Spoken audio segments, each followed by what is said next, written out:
Very much, everybody. If Stephen said that he had the graveyard shift, then I think I'm fully in the coffin.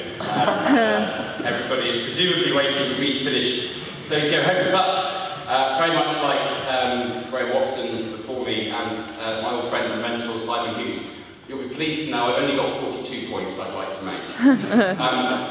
Actually, it's very good to have been invited here in my own right. Normally, I get invited to stand in for Lembit at the last moment. I've done a couple of annual dinners recently where I've had to get the phone call, change my travel plans, arrive, pretend to be Lembit, give the excuse to everybody that Lembit has a prior engagement, that we know Lembit's had many prior engagements, most of which he sold to Hello for considerable amounts of money. But I don't want to be too cheeky about Mr. Oakley. He gave me my first break in politics, but the first time I actually went to a Liberal Democrat conference was actually a Liberal Youth Conference in Brighton. I was a recently aware new young gay man, I guess. I was 16, conference was in Brighton. It would be fair to say that a lot changed that week, and some of which I look back on with fondness, and 18 years later, the rest of which has made me a Member of Parliament. But let's be quite clear. This is a key moment for us as Liberal Democrats. I represent a seat that's had a Liberal Democrat MP for the last 22 or so years. Before that, it had a Liberal Democrat MP for 6 years. And despite that collective expertise of campaigning, that effort that over decades my predecessors put in, this is the first time that our party has been in government. And it seems that we don't like it very much. We're all feeling it a little bit, I think. We're out of our comfort zone. We're no longer in a place that allows us to say what we actually always 100% feel, but have to take some of those difficult choices that is the bread and butter of the day-to-day of politics. I think it's part of the growing pains of the Liberal Democrats. We're showing to people across Britain the reality, if you like, of the kind of pluralist politics that we've always talked about. And while we've always believed in pluralist politics, for us it's as painful as anybody to have to make the kind of compromises and deals, I guess, that come along with that. And we've seen some very difficult decisions that the Liberal Democrats have faced. I know that you guys will feel particularly strongly difficult decisions on tuition fees and where we go with higher education, difficult decisions on the education maintenance allowance, difficult decisions on committing UK forces to action in Libya. All these kind of things would have been somewhat easier if you, as a party and us as MPs, weren't in government. If we weren't the ones that actually have to take the decision, but we could sit back in our comfort zone, put out a press release, and hope that it gets some media attention. When you're actually confronted with the reality of government and the reality of taking a decision, life's quite a fair bit more complicated than it is or has been for my predecessors. And I think we all feel that. We all feel that as a party. I feel it as a Member of Parliament. I'm quite sure that you all sometimes look at the TV news and you think, gosh, what are we doing that for? But you'll be pleased to know that you're not the only ones who feel it. And when I get really down and I feel to myself, well, you know, this is perhaps not going the right way, I go and log on to Conservative Home, the home website for all those new friends that I've got on the government benches. I'll just give you, I wrote some down this morning, just go in, just search under the members' comments, it's really inspiring. Here's one. We worked and worked and worked to win, then Clegg stole it.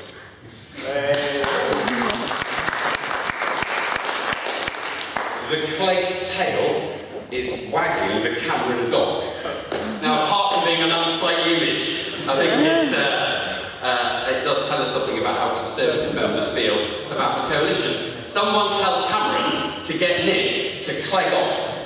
I voted Tory, not Lib Dem. I'm off to UKIP. I fell asleep and Nick Clegg was running the country. That one was from a Kay Clark. I'm sure it's nothing to do with the Justice Secretary, my right friend. So don't think that we're the only ones feeling the pressure of coalition. Don't think we're the only ones that are having to face up to a reality that isn't exactly perhaps what we thought it would be as members of government, where there are difficult choices that have to be made. And don't believe the hype from the Labour Party.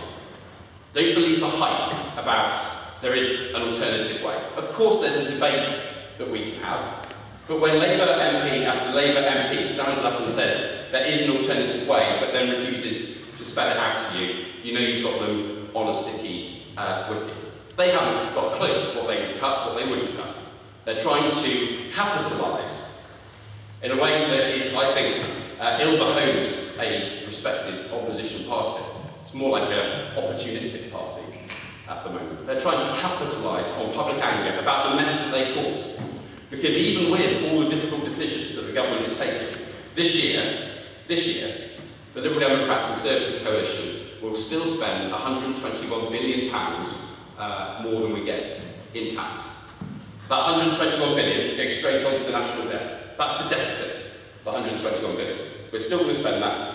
That's not, we don't have that coming in tax, so we just pass that over to the national debt. The national debt is £5 trillion at the moment.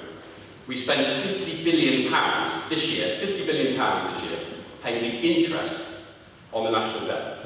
That's more than we spend on defence, it's more than we spend on housing, on social services, it's more than we spend on employment opportunities for young people who are struggling to find work.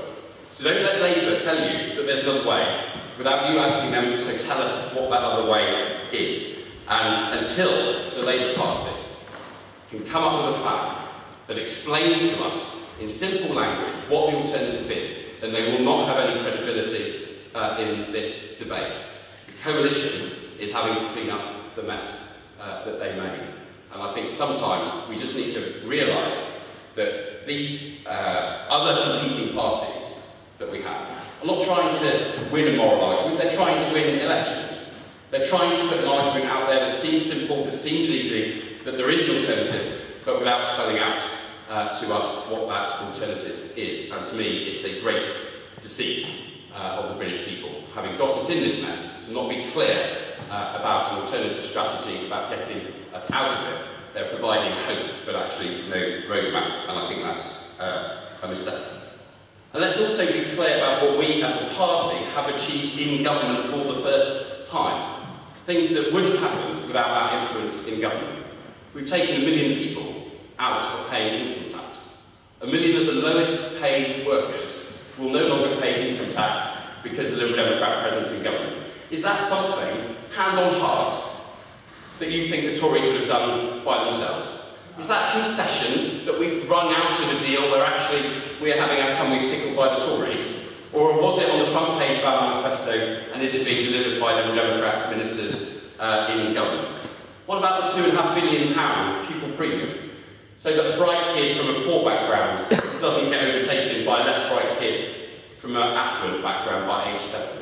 Do you think the Tories really have put £2.5 billion into early years education without Liberal Democrats doing our bit in the coalition? Or a green investment bank? You know, Cameron's extent of trying to seize the green agenda was taking 2 jumbo jets full of journalists off to Iceland when he went sledging for 30 minutes with some huskies. The greenest government ever is something that Chris Hume's going to deliver through policies that Liberal Democrats have created and we will deliver as part of the coalition. A delay on Trident. You know, Trident, if you talk to activists and CND, they're absolutely over the moon. They say this government has done more to advance the cause of nuclear disarmament in 10 months than CND, who have been campaigning on this issue for decades. These are Liberal Democrat achievements. Liberal Democrat achievements that we should be, you should be, absolutely proud of and convinced of, and going out there and talking to people about over the next few weeks as we come up to elections. And what about Liberal youth in this whole movement? Well, I'll give you 2 examples of how Liberal youth are actually taking a role in shaping government policy. Firstly, the gay blood ban. You know, this is an issue that is hugely important to me as a gay man. It's absolutely ridiculous that we have a policy that's based on prejudice and not science. And for the first time, this government, our government, your government, is actually consulting on ways to change that, to put more science at the heart of it. The issue that you passed in your motion today on child detention for asylum seekers, Nick Clegg is absolutely clear that Yardswood should be closed. It's taking time. These things do take time. Talk to Obama. See whether he managed to get his healthcare bill through in the first 2 weeks of being president. Even the President of the United States can't deliver immediate change, and certainly our government doesn't work that way. But it is progress on issues that we put on the agenda, not Conservative Future, not like an got much actually, not Labour students. Liberal Democrat youth have put this issue on the agenda. It's been something that's running through your campaigns and the work that you've done for months, and it's being delivered by your government. And I think you need to be very, very aware that what you say gets heard by MPs, gets heard by ministers, and you can get change. Now, I'm not going to bore you any further with examples of why the coalition's a little bit painful for us all. It's a little bit sitting slightly uncomfortable. But we are delivering some fantastic things. I think you actually all know it. Just don't believe the hype from the opposition that tells you there's an easier way. The next 4 weeks, as has been said, I'm not going to re-rehearse the arguments over AV, will be absolutely crucial for the long-term success of our party. They'll be crucial for the long-term democratic future of our country, crucial for arresting the decline in voter engagement in politics. It's the right system, it's a stepping stone to where we as a party want to go, and I'd urge you all to spend lots of time campaigning for it. Not least for this. You know, if we get a no vote, you know, we'll have done our job as Liberal Democrats.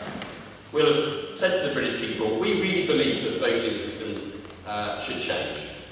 We've negotiated and produced a referendum. We're sorry that, on balance, you didn't agree with us.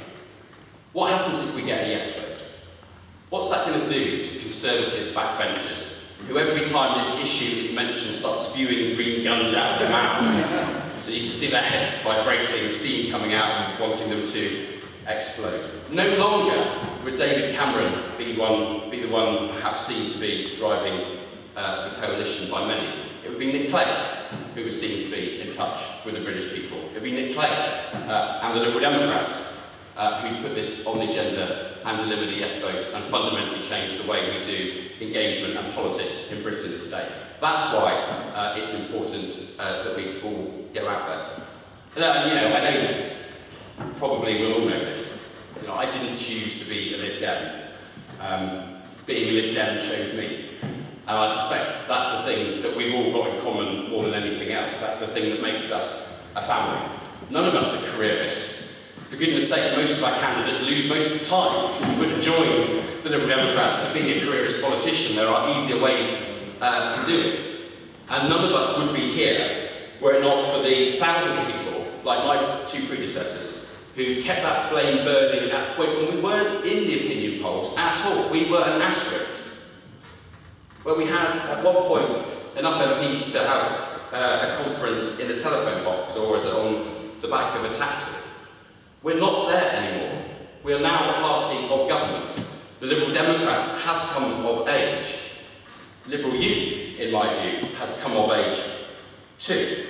Although, just as an aside, it did amuse me looking on the website today that there was a motion which I assume the conference committee didn't select for debate about the logo and the name. Seems even 18 years since we first, or in my case, I first debated Liberal Youth's logo and name. That issue still runs. But we as a party have come of age. Liberal Youth has come of age. Our movement has come of age. So over the next few months, please be confident about our achievements in government. Remain clear about our ambitions for the future. What we would do differently if we were the majority party. And don't let up for a single second, because now, more than ever, we need to continue to build the success for future Liberal Democrat generations to enjoy. Thank you very much.